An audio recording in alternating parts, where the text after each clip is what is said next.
Assalamualaikum warahmatullahi wabarakatuh. Wabarakatuh. Alhamdulillah, alhamdulillahi binikmatil iman wal islam. Asyhadu an la ilaha illallah wa asyhadu anna Muhammadar Rasulullah. Allahumma salli ala sayyidina Muhammad wa ala alihi sayyidina Muhammad. Sadaqallahul azim. Kaum muslimin dan muslimat, pemirsa TVRI Sulawesi Tengah yang berbahagia, senang sekali pemirsa kembali kami menyapa Anda dalam program acara persembahan TVRI Sulawesi Tengah, yaitu program acara Mutiara Hikmah. Dan insya Allah program acara Mutiara Hikmah ini akan menambah iman dan takwa kita kepada Allah Subhanahu wa Ta'ala. Amin, amin ya Rabbal Alamin. Kaum muslimin dan muslimat, pemirsa TVRI Sulawesi Tengah yang berbahagia, alhamdulillah telah hadir di tengah-tengah kita narasumber yang insya Allah akan membawakan materi kita pada sore hari ini di program acara Mutiara Hikmah persembahan TVRI Sulawesi Tengah, yaitu Al-Ustadz Al-Mukarram Ustadz Dr. Rusdin Ahmad MPhil. Assalamualaikum Pak Dokter. Waalaikumsalam Sehat-sehat, warahmatullahi Pak Dokter? wabarakatuh. Alhamdulillah sehat. Baik, terima kasih Pak Dokter telah hadir di studio kami. Alhamdulillah. Beliau merupakan dosen Universitas Islam UIN Dato Karama Palu. Dan juga telah hadir di studio kami ibu-ibu dari Muslimat Nahdlatul Ulama NU Provinsi Sulawesi Tengah. Assalamualaikum ibu-ibu. Waalaikumsalam warahmatullahi wabarakatuh. Sehat-sehat ibu-ibu? Baik, terima kasih telah hadir di studio kami. Muslimat Nahdlatul Ulama NU Provinsi Sulawesi Tengah diketuai oleh Ibu Haja Astria Samaila dan Sekretaris Ibu Asna Yulifa. Dan kami juga membuka line telepon di 0451 452 414 bagi pemirsa yang ada di rumah yang ingin berinteraktif dengan Ustadz atau ingin bertanya pada materi kita sore hari ini di program acara Mutiara Hikmah persembahan TVRI Sulawesi Tengah. Kaum muslimin dan muslimat pemirsa TVRI Sulawesi Tengah yang berbahagia, tema kita pada sore hari ini di program acara Mutiara Hikmah yaitu tentang hakikat umur manusia. Umur manusia sepenuhnya ditentukan oleh Allah Subhanahu wa Ta'ala, Allah Azza wa Jalla. Manusia hanya dapat menerima keputusan Allah Subhanahu wa Ta'ala tentang umurnya. Maka perbanyak berbuat amal soleh agar umur kita bermanfaat. Rasulullah Sallallahu Alaihi Wasallam bersabda yang artinya, sebaik-baik di antara kalian ialah orang yang panjang umurnya dan baik pula amalannya. Hadis riwayat At-Tirmizi.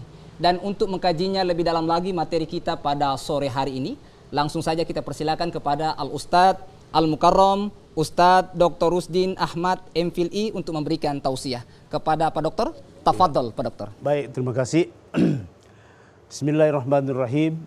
Assalamualaikum warahmatullahi wabarakatuh. Waalaikumsalam warahmatullahi wabarakatuh. Alhamdulillah. Alhamdulillahi rabbil alamin.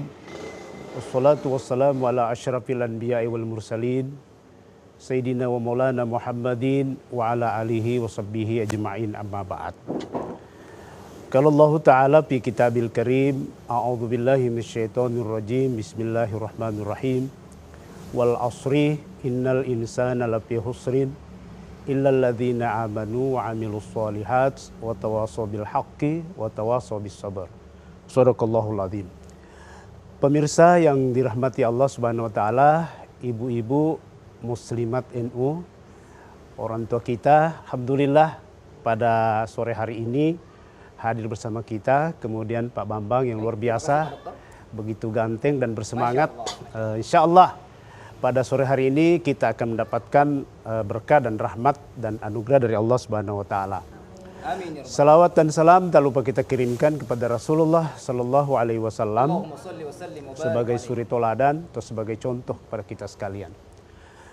Pemirsa yang dirahmati Allah, sesuai dengan tema yang diberikan oleh panitia dalam hal ini yang disponsori oleh Pak Bambang, Ya, baik, Pak Dokter. yaitu hakikat umur manusia. Jadi kalau kita melihat bahwa berbicara hakikat itu kan intinya kalau secara filsafat substansi atau inti daripada manusia itu sendiri. Itu kan begitu. Makanya ketika hakikat umur ini tidak dimanfaatkan dengan baik, Sebagaimana hadis tadi dikatakan, maka itu bukanlah sesuatu yang bermanfaat atau bukanlah sesuatu yang berguna. Seperti misalnya dalam pandangan Yusuf Qaradawi bahwa hakikat umur itu adalah orang yang selalu dekat kepada Allah Subhanahu wa taala. Jadi sama dengan hakikat hidup sebenarnya. Jadi hakikat umur itu hampir sama dengan dikatakan sebagai hakikat hidup atau hakikat umur itu sendiri. Kenapa? Karena tujuan hidup manusia itu kan mengabdi kepada Allah Subhanahu wa taala. Itu menurut Yusuf Qaradawi. Sementara menurut Imam Nawawi bahwa hakikat hidup manusia itu atau hakikat umur manusia itu adalah mereka yang selalu terkait kepada Allah, mendapatkan kebahagiaan dan ketenangan. Nah, sekira itu merupakan pemikiran-pemikiran para ahli, baik itu ahli tafsir maupun ahli fikih. Itu yang pertama. Yang kedua, di dalam proses kehidupan yang diberikan oleh Allah Subhanahu wa taala kepada kita, ternyata umur kita ini kan paling panjang dalam konteks kehidupan kita ini kan paling panjang itu kalau hasil penelitian 2015 itu 70 sampai 71 tahun. Khususnya umur di Indonesia. Kalau umur para nabi paling tinggi itu kan Nabi Adam, kemudian Nabi Nuh. Nabi Nuh itu kan 950 tahun. Masya Allah. Kalau Nabi Adam 930 tahun. Nah, Nabi yang paling muda umurnya itulah Nabi Isa alaihissalam, 33 tahun. Nabi Ilyas 34 tahun dan Nabi Muhammad 36 tahun. 63 tahun. Iya. Itu yang terkait dalam sejarah. Nah, ketika misalnya umur yang diberikan oleh Allah Subhanahu wa taala kepada kita, lantas kita tidak manfaatkan dengan baik, maka itulah orang yang rugi dalam kehidupan ini. Sehingga apa yang dilakukan itu terkait dengan pengabdian. Makanya dalam ayat yang saya bacakan tadi surah Al-Asr itu Allah mengatakan wal asri, demi waktu kata Allah, illal ladzina amanu wa amilus shalihat, sesungguhnya manusia itu rugi kecuali orang-orang yang beriman dan beramal soleh. Tuh. Jadi kalau kita tidak mau rugi dengan umur yang ada diberikan oleh Allah Subhanahu wa taala, maka kata kuncinya adalah beriman kepada Allah. Beriman bukan hanya teori, tetapi mempraktikkan segala apa yang diperintahkan oleh Allah Subhanahu wa taala dan menjauhi segala apa yang dilarang oleh Allah Subhanahu wa taala. Kemudian beramal soleh. Jadi beramal soleh di sini kan ada dua. Jadi beramal soleh secara individual dan beramal soleh secara sosial.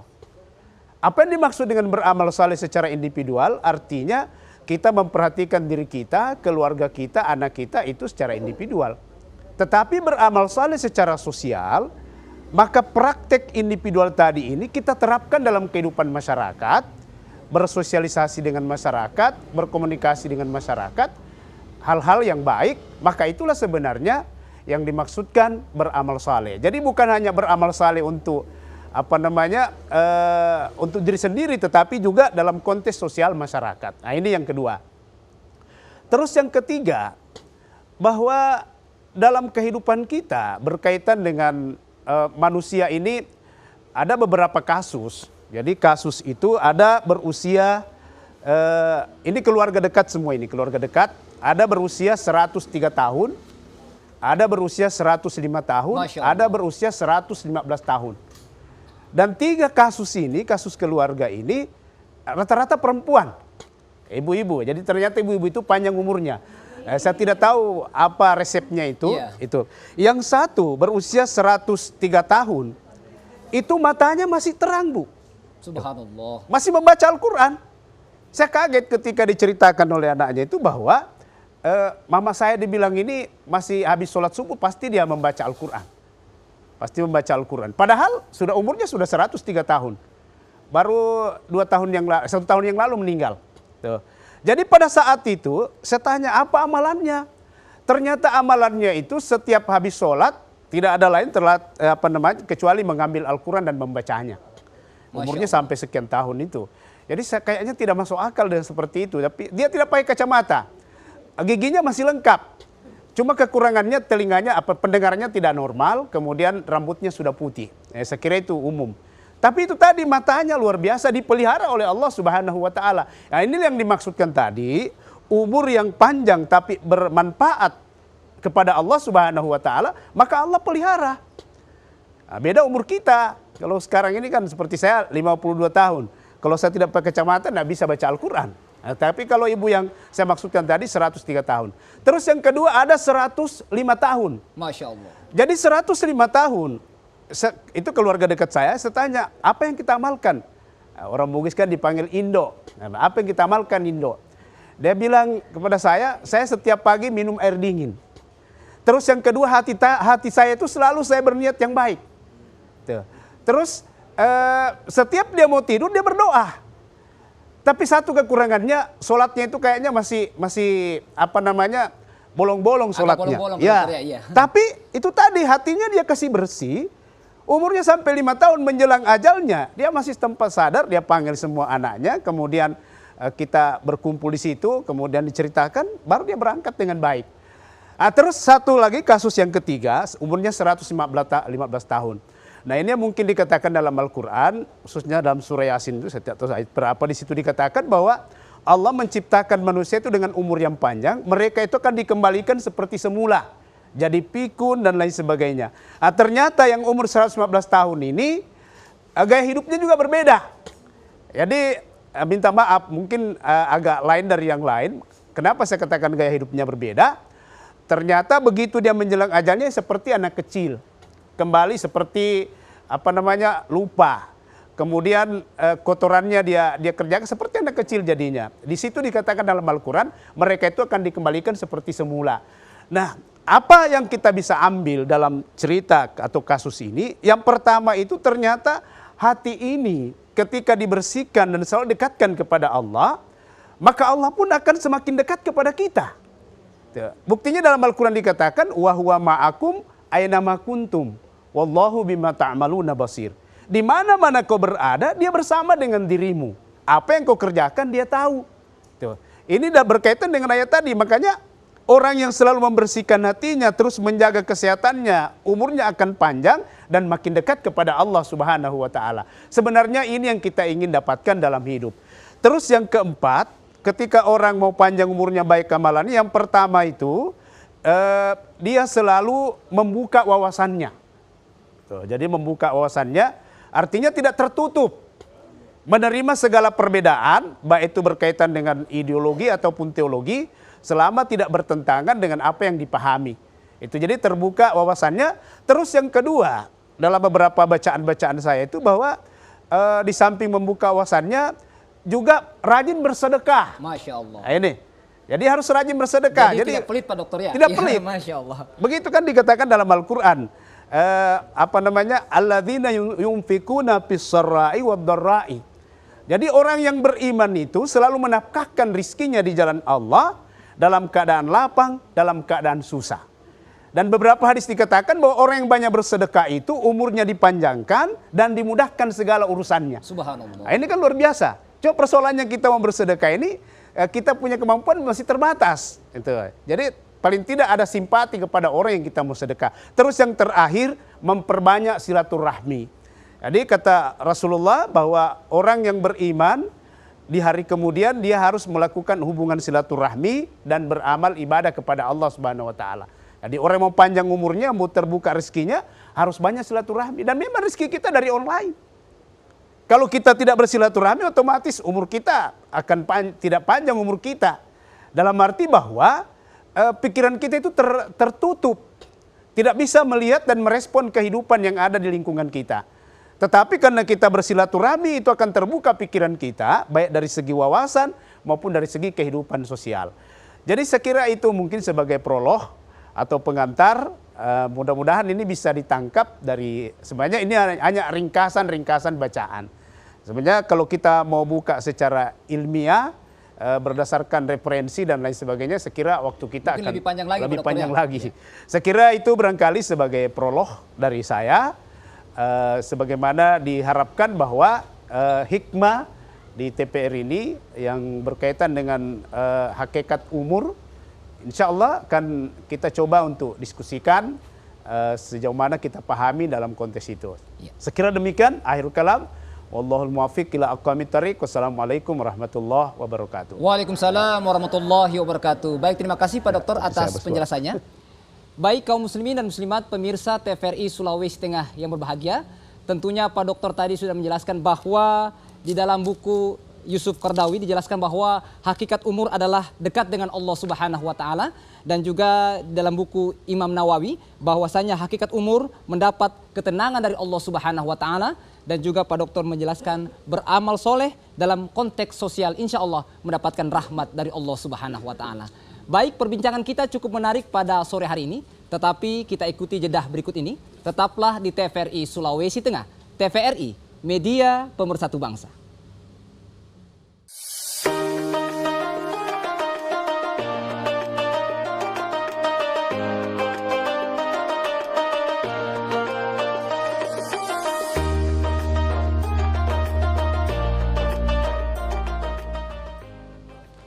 Baik kaum muslimin dan muslimat pemirsa TVRI Sulawesi Tengah yang berbahagia, kembali dalam program acara Mutiara Hikmah persembahan TVRI Sulawesi Tengah, dan kembali kami membuka line telepon di 0451 452 414 bagi pemirsa yang ada di rumah yang ingin berinteraktif dengan Ustadz atau ingin bertanya pada materi kita sore hari ini di program acara Mutiara Hikmah dengan tema Hakikat Umur Manusia bersama narasumber Al-Ustadz Al-Mukarram Ustadz Dr. Rusdin Ahmad MPhilI yang merupakan dosen Universitas Islam UIN Dato Karama Palu. Baik, sambil menunggu penelpon, kami persilakan kepada ibu-ibu muslimat Nahdlatul Ulama NU Provinsi Sulawesi Tengah. Silakan Ibu bertanya. Sebutkan nama. Assalamualaikum warahmatullahi wabarakatuh. Waalaikumsalam warahmatullahi wabarakatuh. Kenalkan, nama saya Hajah Siti Huzaimah. Pertanyaan saya Ustadz, kita semua ini kan ibu-ibu zaman now. Iya. Ya, ibu zaman now, umatnya Rasulullah SAW yang sehari-harinya sibuk mengurus suami, anak-anak, dan tidak kalah penting mengurus medsos, Ustadz. Masya Allah. Ya. WA, Twitter, terus Instagram. Lah bagaimana agar kita itu di sela-sela kesibukannya sehari-hari yang aktivitas seperti itu bisa mendapat pahala seperti umatnya Nabi sebelum Rasulullah SAW. Barangkali itu pertanyaan saya. Saya akhiri, wallahul muwaffiq ila aqwamit thoriq. Wassalamualaikum warahmatullahi wabarakatuh. Waalaikumsalam warahmatullahi wabarakatuh. Baik, terima kasih Ibu Hajah Siti Huzaimah ya. Terima kasih. Ya. Saya persilakan dari ibu-ibu muslimat Nahdlatul Ulama. Tafadhol. Assalamualaikum warahmatullahi wabarakatuh. Waalaikumsalam warahmatullahi wabarakatuh. Mendengar daripada cerahan tadi Ustadz bahwa hakikat umur manusia itu adalah sangat bermanfaat bagi kita semua.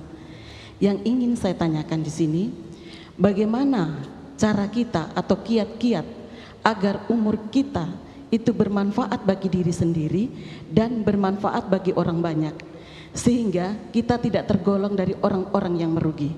Itu pertanyaan kami. Sekian, wallahu muwaffiq ila aqwamit thoriq. Wassalamualaikum warahmatullahi wabarakatuh. Waalaikumsalam warahmatullahi wabarakatuh. Baik, dengan Ibu siapa tadi? Ibu Sri Umiati. Ibu Sri Umiati. Baik, terima kasih Ibu Sri. Baik, Pak Dokter mungkin kita jawab dulu, Pak Ya. Dokter. Dari Ibu Hajah Siti Huzaimah ini tentang ini ada ibu-ibu milenial ini di zaman now ada Twitter, Facebook dan Instagram dan lain sebagainya. Betul. Kemudian seperti apa Pak Dokter? Ya. Di sela-sela kesibukan ibu-ibu ini untuk mendapatkan pahala seperti umat Nabi Muhammad SAW, seperti apa Pak Dokter? Baik. Terima kasih. Sekira kita tidak bisa pungkiri hidup di dunia, kalau dalam istilah akademiknya dunia post-truth. Artinya di mana manusia ini tidak bisa lari dari situ. Siapapun dia, baik dia kiai maupun ustadz, apalagi kalau kita seperti sekarang ini kan, dan itulah kondisinya. Itu kondisinya, dan itu tidak bisa diingkari. Makanya ketika orang memandang bahwa teknologi itu merusak, itu kan tergantung kita, ya kan? Jadi tergantung kita sejauh mana kita jadikan sebuah alat dan sejauh mana kita jadikan sebagai sebuah komoditi, yang gitu. Jadi kalau jadikan sebagai alat yang bermanfaat, saya kira di HP kita ini berbagai macam fitur-fitur di dalamnya. kan tergantung niat kita sebenarnya.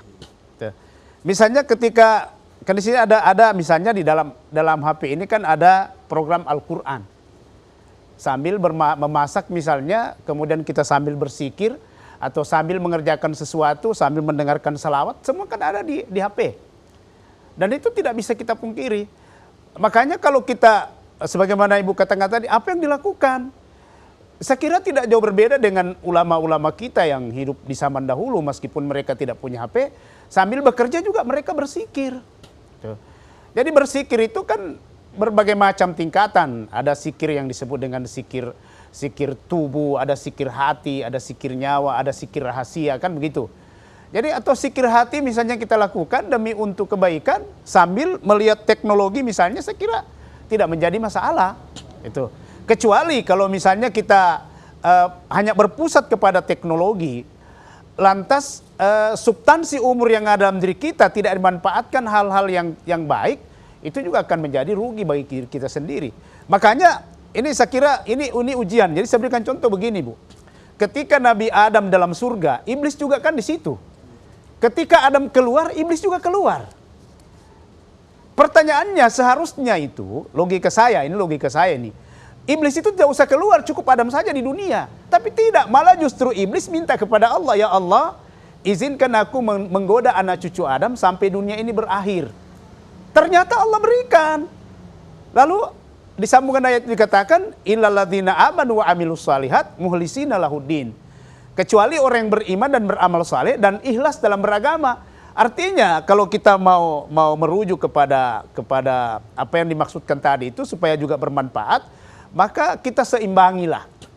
Kita seimbangi karena kadang-kadang di HP ini lain kita kutip, lain muncul. Ya. Kalau istilahnya Ustadz Dasat, tidak dilihat barang bagus, dilihat hancur iman, ya kan begitu. Masya Allah. Makanya tergantung sebenarnya kita untuk merespon itu. Yang paling penting dalam kontes-kontes ibadah itu, apalagi sekarang kan minta maaf ini ibu-ibu ada filmnya itu, film sinetron itu. Sinetronnya Pak Dokter ya. Aku menangis. Ya. Ya. Di Indosiar itu, ya Allah, kadang-kadang termasuk keluarga saya bilang, kenapa aku menangis? Rupanya dia lihat sinetron itu. Padahal waktu sholat sudah berjalan, sudah azan orang dan lain sebagainya kan. Ini kan sebenarnya sudah terlena dalam konteks itu. Makanya kita boleh berteknologi, tetapi jangan lupa waktu-waktu yang terkait dengan ibadah kepada Allah. Paling tidak habis maghrib itu kita baca Al-Quran sampai Isya misalnya. Sebenarnya di situ terkait dengan pertanyaan Ibu, sebenarnya di situ. Jadi kalau saya programkan habis maghrib itu, kalau tidak di masjid baca Yasin, di rumah saya ada memang ruangan tersendiri. Baik itu Baratibul Haddad misalnya kalau malam Jumat, kalau malam Senin saya bersanji, kalau malam Jumat Yasinan. Sebenarnya itulah program-program hidup. Jadi Pak Dokter ada manajemen juga Pak Dokter. Harus begitu. Kalau tidak rugi kita.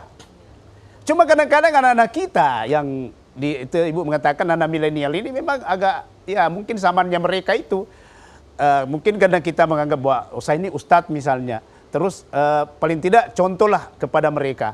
Supaya anak-anak itu ikut. Tapi anak-anak juga, apalagi kalau sudah main game, ya Allah, sampai pagi malah itu. Anak saya sempat juga emosi juga saya. Kenapa? Karena bayangkan dia main game dari jam 10 sampai subuh. Nah, ini kan sudah rugi kan seperti itu. Ini yang dimaksudkan dalam ayat itu. Sungguhnya manusia itu berada dalam kerugian. Nah, siapa yang dimaksudkan itu? Itulah mereka yang lalai dari ajaran agama. Saya kira seperti itu yang dimaksud. Terus Ibu tadi apa kiat-kiat? Ya, kiat-kiat. Saya kira yang pertama tadi itu kita harus banyak membaca. Tuh. Jadi banyak membaca apa saja Ibu. Jangan dibatasi. Kadang-kadang kita hanya baca satu kitab ini tidak bisa begitu. Apalagi kita orang NU misalnya. Saya di NU Kota sebagai wakil ketua. Tuh. Kalau sebelumnya saya sekretaris wilayah Gerakan Pemuda Ansor. Tuh. Artinya siapapun orangnya kalau dia mau memanage hidupnya dengan baik, maka tidak ada lain kecuali memperbanyak ilmu. Memperbanyak ilmu pengetahuan apa saja kita baca. Di YouTube ini banyak sekali, misalnya di HP ini banyak sekali. Kita bisa lihat misalnya kalau berkaitan dengan saya sering ketika mau ceramah, saya selalu buka di situ apa yang terkait dengan kehidupan manusia sekarang ini. Nah, itu sebagai kontekstualisasi dalam pemahaman keagamaan maupun pemikiran. Supaya kita tidak kaku dalam memahami itu. Itu sebab kalau kita hanya baca satu kitab terus itu yang kita pertahankan, pasti kita tidak dipakai di masyarakat. Kenapa? Karena dianggap kitab kita itu sudah bukan zamannya lagi. Nah ini yang terus yang kedua, itu tadi kembali melakukan silaturahmi siapapun, keluarga, tanpa diundang pun kalau kita mau bersilaturahmi perlu. Kadang-kadang begini Bu, saya banyak kasus di masyarakat itu, terutama pada keluarga. Misalnya ada keluarga kita mau pesta, 1 minggu yang lalu sudah diundang kita. Terus begitu hari hanya tidak ada undangan, kita merasa dikucilkan. Kenapa dia? Padahal 1 minggu lalu sudah dikasih tahu. Tapi kita tidak memiliki wawasan yang luas, hati kita tidak terbuka, kita merasa bahwa oh kau sampai hati kau kok tidak undang saya, padahal 1 minggu lalu. Nah pemahaman ini harus dibuang. Kalau itu keluarga, walaupun bukan keluarga dekat, tapi kalau dia tetangga kita, tanpa diundang pun kita hadir. Kenapa? Itulah tadi cara kita untuk memperpanjang umur, terus memudahkan rezeki dan memudahkan urusan. Karena disitulah nanti akan ketemu kita dengan teman, keluarga, tetangga dan lain sebagainya. Jadi saya kira seperti itu. Saya kira saya juga malu sebenarnya cerita kepada ibu-ibu. Mereka ini lebih berpengalaman. Iya. Mereka lebih tahu kondisi sosial masyarakat. Tapi namanya ilmu pengetahuan kita harus sharing seperti itu. Apalagi Bu Asria luar biasa ini. Jadi dari periode ke periode dia ini sebagai pengurus NU, Muslimat NU. Saya kira itu barangkali Pak Bambang, Pak, luar baik, biasa. Pak Dokter, sebelum kita ke Muslimat NU, saya mungkin bertanya sedikit Pak Dokter, bagaimana kita memilah tentang fikih-fikih kontemporer ini yang mungkin yang jelas dengan aturan Islam ini? Karena banyak beberapa fikih-fikih itu mungkin yang keluar dari aturan sunnah. Seperti apa itu Pak Dokter? Baik. Saya kira ini sebenarnya kalau kita mau belajar di YouTube itu banyak sekali. Seperti kita ikuti kajiannya Ustadz Hadi Hidayat, Ustadz Abdul Somad. Kemudian banyak ustadz-ustadz yang lain, tidak apa-apa. Sekali-kali kita ikut Ustadz Wahabi, tidak ada masalah. Yang penting jadi perbandingan. Apa yang dikatakan sunnah itu yang sebenarnya seperti apa, itu boleh, tidak ada masalah. Kita ikuti itu bukan berarti harus merubah manhaj berpikir kita. Tetapi hasanah pengetahuan kita untuk menjawab setiap persoalan-persoalan yang ada dalam masyarakat. Karena masyarakat kita sekarang ini bingung. Kenapa bingung? Karena serangan-serangan tentang masalah-masalah bidah misalnya, atau masalah-masalah hilafiyah misalnya, itu luar biasa. Makanya yang kalau di masyarakat kita yang bisa memberikan jawabannya kita. Apalagi mereka terbatas informasi, terbatas signal. Itu tidak bisa seperti itu. Makanya kalau tadi Saudara Bambang, Ustadz Bambang mengatakan bahwa bagaimana merespon itu, saya kira itu tadi sekali lagi kita harus terbuka, memperluas wawasan, kemudian merespon segala informasi. Kemudian ketika melihat informasi-informasi yang berkaitan dengan hal-hal yang bersifat hilafiyah, kita jangan menanggapi secara emosional. Karena saya yakin mereka punya dalil-dalil. Makanya kita juga cari dalil-dalilnya. Dan ikuti ulama-ulama kita yang memang sepaham dengan kita supaya ternyata seperti ini jawaban mereka dan seperti ini masalahnya. Supaya kita tidak istilahnya emosional sendiri. Kadang-kadang minta maaf ini, saya sering kalau ceramah di takziah itu saya singgung Wahabi. Kenapa? Misalnya dilarang kita bertahlil, dilarang maulid. Baik Pak Dokter, sebelum dilanjutkan kita terima penelpon. Halo, assalamualaikum. Ya, baik, terputus. Mungkin Pak Dokter lanjutkan lagi. Saya kira itu. Artinya begini, karena mereka juga punya pemahaman berkaitan dengan ideologi, kita juga punya pemahaman. Makanya kita tidak usah emosional ketika melihat hal-hal seperti itu. Karena hanya membuang-buang waktu kita saja. Biarlah ulama-ulama kita yang memang ahlinya di situ yang menjelaskan. Dan kita tinggal ikuti. Sebab kalau itu yang kita ambil, kemudian kita terapkan kepada orang, sementara ilmunya kita tidak ada, kita kan ditertawakan. Ini yang kadang-kadang kita salah kaprah, begitu ada orang melakukan itu langsung kita cap, wah ini bertentangan dengan sunnah, wah ini bertentangan dengan Al-Quran. Padahal dalam kajian-kajian Al-Quran kan banyak metode-metode untuk melakukan. Baik Pak Dokter, sebelum dilanjutkan kita buka line telepon. Halo, assalamualaikum. Halo, assalamualaikum. Assalamualaikum. Waalaikumsalam warahmatullahi wabarakatuh. Baik. Ini dari Jalan Garuda, Arifin. Ini ada, saya keluar dari konteks ini Pak. Ini ada buku saya baca, kisah nyata 25 Nabi dan Rasul. Nah di dalamnya itu ada disebutkan bahwa Nabi Ibrahim itu disunat pakai kampak. Apakah ini betul kisah nyata atau bagaimana? Lucu ini Pak, ini buku terbitan Aksara Press. Jadi mohon ini barangkali bagaimana anunya supaya jangan anak-anak diakali begitu barangkali. Masa disebut disunat pakai kampak? Di mana? Apakah ada hadis yang menerangkan atau Qur'an yang menerangkan bahwa Nabi Ibrahim itu disunat pakai kampak? Terima kasih banyak, Pak. Iya. Baik, terima kasih. Baik, kembali kami membuka line telepon di 0451 452 414 bagi pemirsa yang ada di rumah yang ingin berinteraktif dengan Ustadz atau ingin bertanya pada materi kita sore hari ini di program acara Mutiara Hikmah persembahan TVRI Sulawesi Tengah dengan tema Hakikat Umur Manusia bersama narasumber Al-Ustadz Al-Mukarram Ustadz Dr. Rusdin Ahmad MPhilI. Baik Pak Dokter, mungkin kita jawab dulu Pak Dokter ya.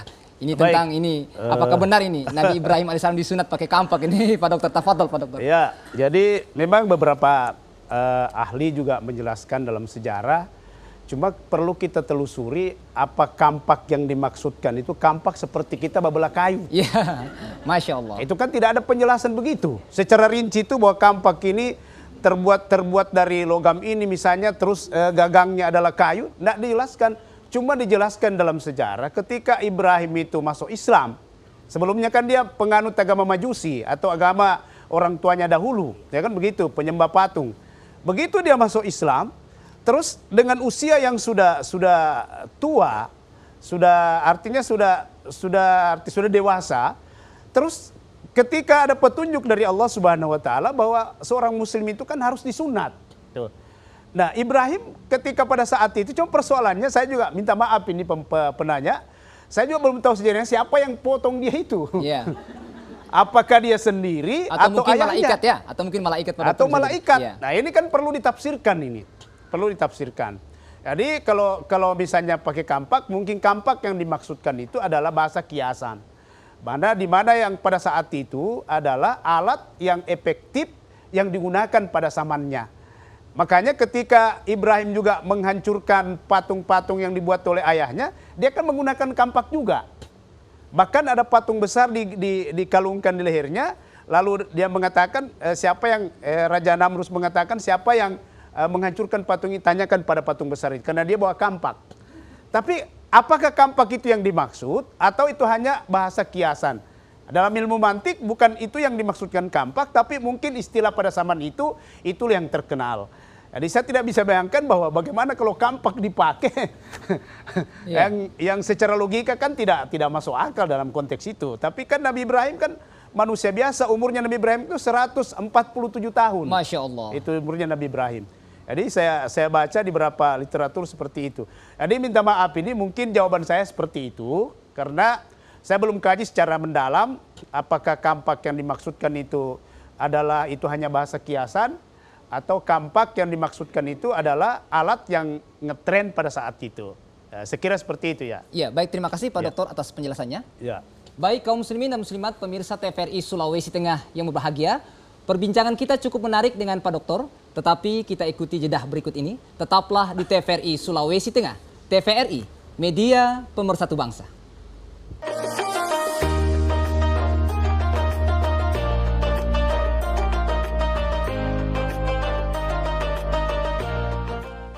Baik kaum muslimin dan muslimat pemirsa TVRI Sulawesi Tengah yang berbahagia. Kembali dalam program acara Mutiara Hikmah persembahan TVRI Sulawesi Tengah. Dan kembali kami membuka line telepon di 0451 452 414 bagi pemirsa yang ada di rumah yang ingin berinteraktif dengan Ustadz atau ingin bertanya pada materi kita sore hari ini di program acara Mutiara Hikmah persembahan TVRI Sulawesi Tengah dengan tema Hakikat Umur Manusia bersama narasumber Al-Ustadz Al-Mukarram Ustadz Dr. Rusdin Ahmad MPhilI yang merupakan dosen Universitas Islam UIN Dato Karama Palu. Baik, sambil menunggu penelpon, kami persilakan kepada ibu-ibu muslimat Nahdlatul Ulama NU Provinsi Sulawesi Tengah. Silakan berdiri, sebutkan nama. Assalamualaikum warahmatullahi wabarakatuh. Waalaikumsalam warahmatullahi wabarakatuh. Nama saya Ibu Hadijah dari Majelis Ta'lim dari Muslimat NU Provinsi Sulawesi Tengah. Baik, baik.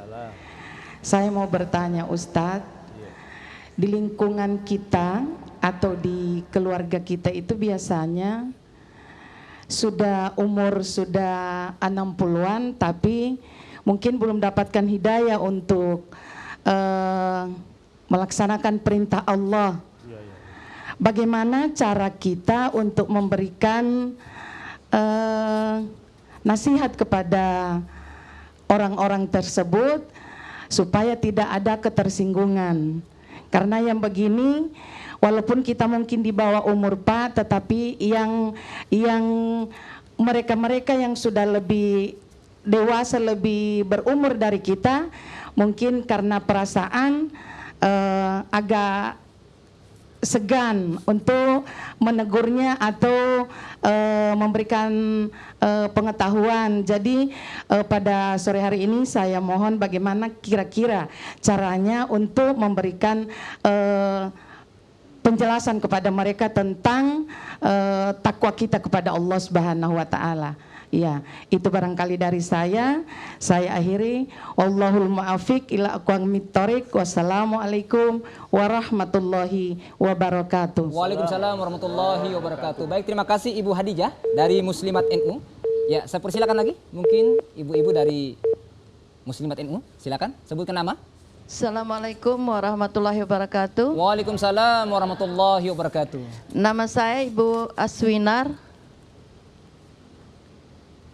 Ya, silakan. Ya, setelah tadi mendengar penyampaian materi dari Bapak, yang saya pengen tanyakan, untuk mengisi sisa umur, biasanya kita beramal itu melalui medsos, karena banyak permintaan dari luar sana untuk kaum duafa, untuk yang tidak mampu, iya. Terus kemudian kami mentransfer setiap hari Jumat. Kira-kira apakah itu diterima atau tidak? Nah, ini dari kami, mungkin hanya sekian. Wallahu muwaffiq ila aqwamit thoriq. Wassalamualaikum warahmatullahi wabarakatuh. Waalaikumsalam warahmatullahi wabarakatuh. Baik, terima kasih Ibu Asmidar ya. Asminar. Baik, terima kasih Bu. Baik, Pak Dokter, kita jawab dulu sambil menunggu penelpon dari Ibu Hadijah ini. Kemudian ada di lingkungan, mungkin di lingkungan Ibu Hadijah sendiri nih ya. Ada mungkin yang umurnya 60 tahun ke atas. Iya. Seperti apa kita memberikan nasihat karena mungkin belum dapat hidayah, Pak Dokter. Atau tips-tips seperti apa, Pak Dokter? Tafadhol. Terima kasih. Saya kira bukan cuma di lingkungan ibu itu. Jadi saya termasuk keluarga dekat saya itu kadang-kadang mau suruh dia pergi sholat, dia lebih paham, ya kan? Jadi saya punya metode biasa itu kalau datang keluarga di situ yang seumur saya maupun agak tua, saya bilang begitu dengar azan, minta maaf Om, sudah azan di masjid, saya ke masjid dulu ya. Jadi sebenarnya logikanya itu kan dipanggil dia, tapi dia cuma mengelak, oh ya duluan dia bilang. Itu biasa begitu. Ada juga alasannya ketika diarahkan untuk sholat, kotor celanaku ini, atau kotor pakaianku. Nah itu kan sebenarnya kan alasan saja. Saya bilang, sudah ada sarung di dalam, saya siapkan. Nantilah sebentar dibilang. Jadi kan ini kan alasan-alasan yang sebenarnya tapi kita tidak bisa berputus asa untuk memberikan dorongan, asal jangan kita mendikte dia dalam arti masuk neraka kau kalau kau tidak mau laksanakan sholat. Jadi walaupun misalnya jangan menjustis. Ya, jangan. Artinya kita cobalah untuk berbicara secara dewasa kepada keluarga ataupun kepada kerabat yang dekat, apalagi umurnya sudah lanjut, itu kan begitu. Nah, sebenarnya kita mencoba untuk memberikan dorongan bahwa dengan banyak berdiskusi dengan dia, bahkan ada om saya bicara langsung, kalau mungkin didengar di TVRI, tidak ada masalah. Ini dia menganut paham tarekat. Dia mengatakan, sudah duluan kau, saya sudah jadi dengan sholat. Dalam bahasa Bugisnya, pura tepu sempajan nak naseng. Maksudnya sudah jadi dengan sholat dia. Artinya logika seperti ini kan sangat berbahaya secara syariat. Itu kalau dia pahami bahwa dia sudah jadi dengan sholat, lalu dia tidak mau lagi sholat, maka di sini terjadi kesombongan. Tapi kita menganggap, oke lah itu pemahamannya dia, ya kan? Kita tidak boleh terhanyut dengan penjelasan seperti itu, menyebabkan kita putus asa untuk memberikan dorongan. Namun pada akhirnya mereka juga sudah pelan-pelan untuk melaksanakan sholat. Jadi memang banyak-banyak karakter atau banyak sekali karakter masyarakat kita Lingkungan kita kalau disuruh sholat, kayaknya dia sudah tahu. Bahkan dia mengatakan sudah tembus di bilang saya. Masya Allah. Persoalan sholat itu kan persoalan saya dengan Tuhan, kan gitu. Nah ini kan kita kadang-kadang emosional. Nah secara emosional kan sebenarnya sudah ada iblis di dalam itu yang kita hindari.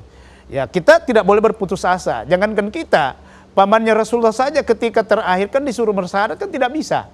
Bahkan turun ayat mengatakan janganlah kau paksakan, sungguhnya Allah tahu siapa yang diberikan petunjuk dan siapa yang tidak diberikan petunjuk, seperti itu. Tapi kita tidak boleh berputus asa untuk menyampaikan itu, apalagi keluarga dekat. Ya pelan-pelan mungkin kita bercanda, kalau Om mau sholatin, oh bagus sekali nih, apalagi Om sudah punya dasar, kan begitu.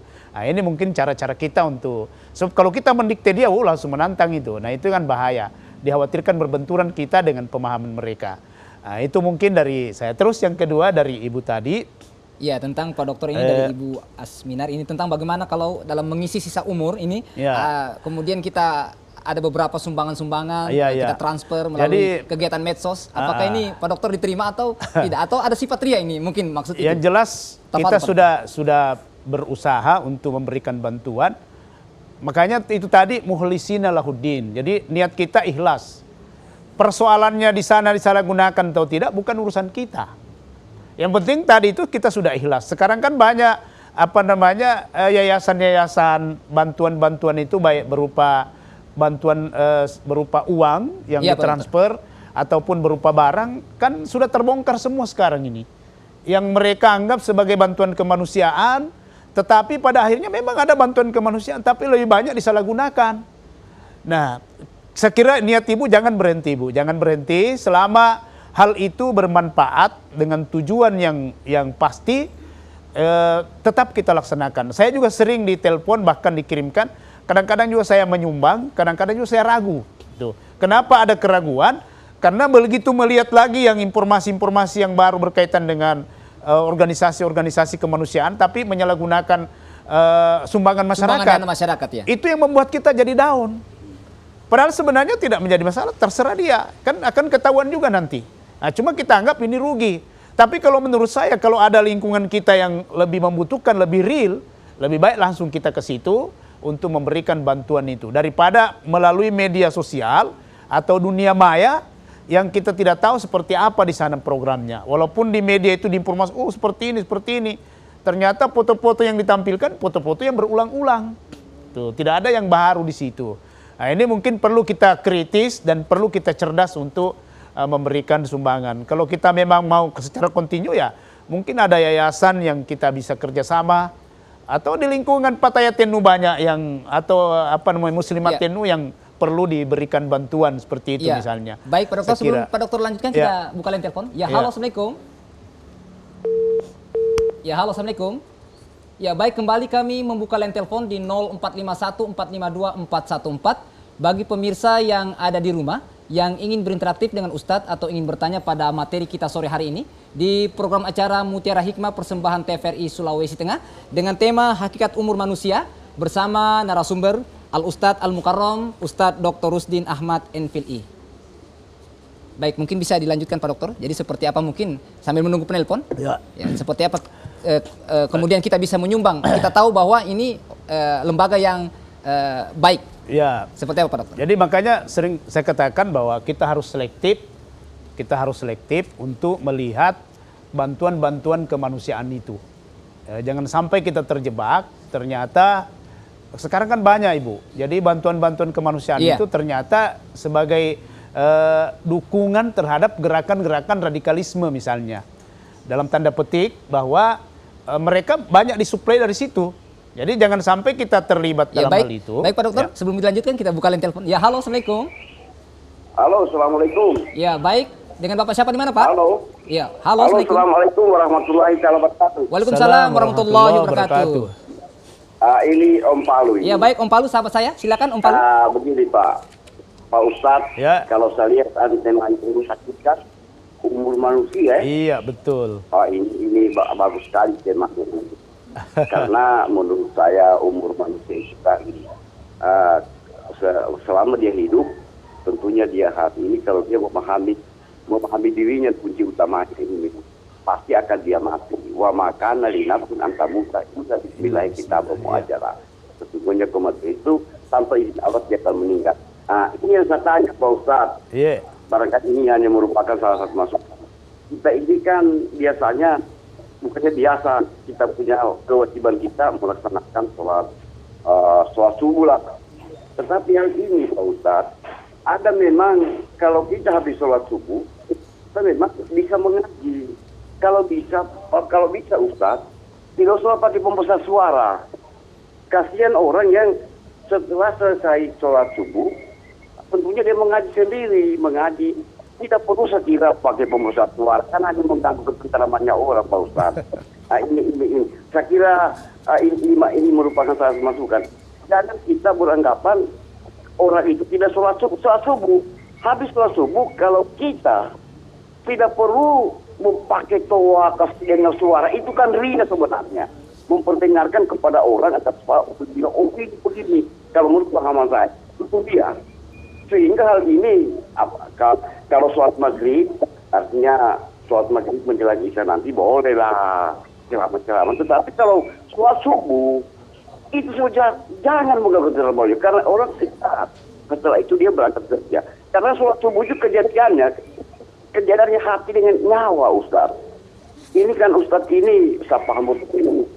Guru saya ini, saya di Kabonene Ustaz. Masya Allah. Baik, Om Palu. Saya sudah dengar ini, saya tahu suaranya ini. Kalau kita habis sholat subuh, baik. silakan mengaji.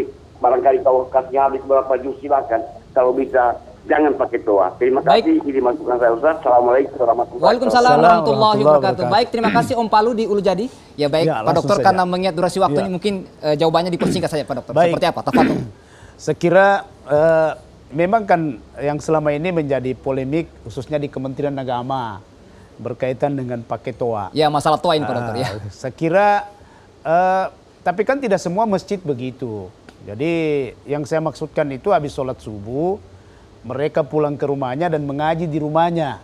Kalaupun ada di masjid, jarang juga saya lihat. Saya dengar khususnya di lingkungan saya di Donggala Kodi. Minta maaf ini Om Palu ini, saya kenal orangnya ini.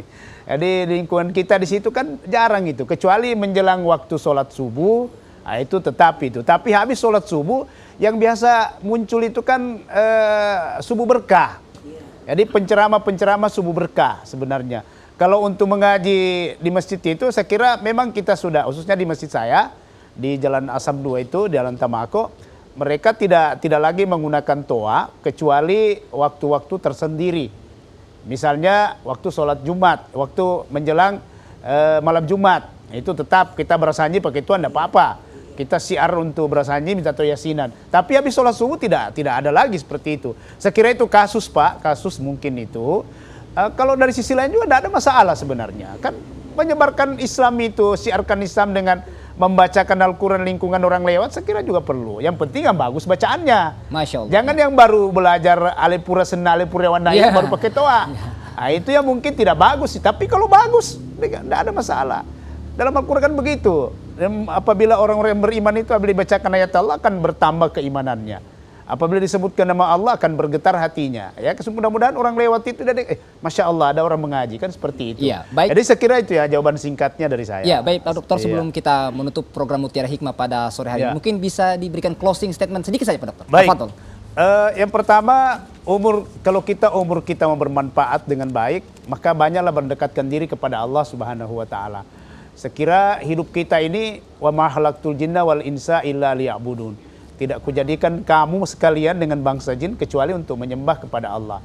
Itu yang pertama. Jadi kita harus semaksimal mungkin untuk mendekatkan diri kepada Allah. Terus yang kedua, harus banyak bersosialisasi kepada masyarakat dimanapun berada, kondisi apapun, karena disitulah sebenarnya manusia ini akan dipandang sebagai manusia yang bermanfaat.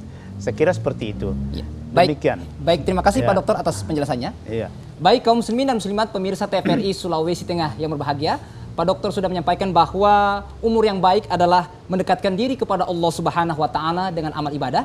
Kemudian juga Pak Dokter menyampaikan bahwa banyaklah bersosialisasi, insya Allah kita akan mendapatkan rahmat dari Allah Subhanahu wa taala. Amin ya rabbal alamin. Demikian Mutiara Hikmah pada sore hari ini. Kami ucapkan terima kasih kepada Al-Ustadz Al-Mukarram Ustadz Dr. Rusdin Ahmad MPhilI.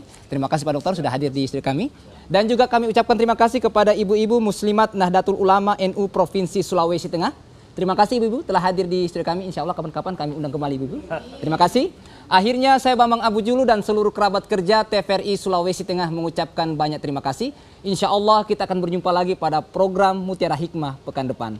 Subhanakallahumma wa bihamdika asyhadu an la ilaha illa anta astaghfiruka wa atubu ilaik. Allahumma ya Allah, Allahumma ya Allah. Wassalamualaikum warahmatullahi wabarakatuh. Ya, syukran.